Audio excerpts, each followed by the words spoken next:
Neredesin?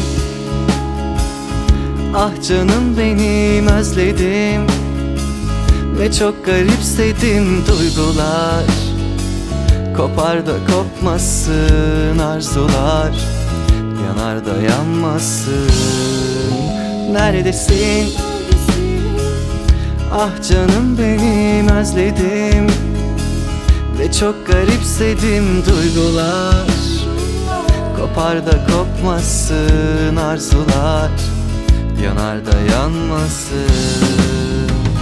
Gittiğimde döndüğümde, baktığımda gördüğümde, saydığımda sövdüğümde sen sen sen. Acın bile güzel, tadın bana özel. Gittiğimde döndüğümde, baktığımda gördüğümde, saydığımda sövdüğümde sen sen sen. Acın bile güzel, tadın bana özel.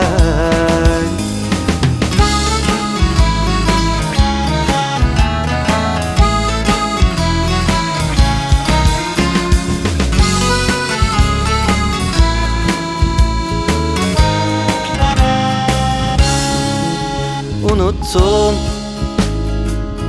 ne büyüttüm bu kadar.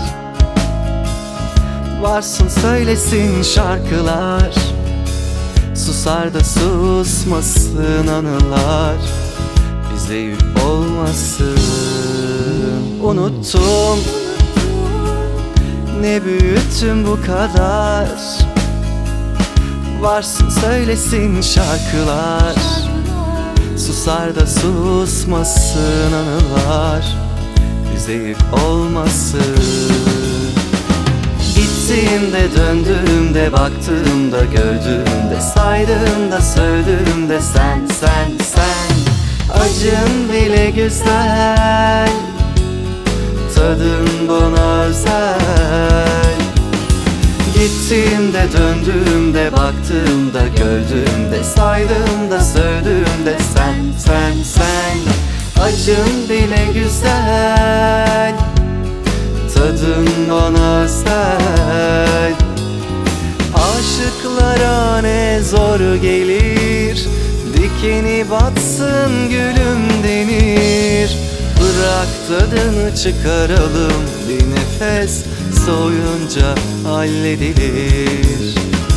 Gittiğimde döndüğümde, baktığımda gördüğümde, saydığımda sövdüğümde sen sen sen. Acın bile güzel, tadın bana özel. Gittiğimde döndüğümde, baktığımda gördüğümde, saydığımda sövdüğümde sen sen sen. Acın bile güzel, tadın bana özel.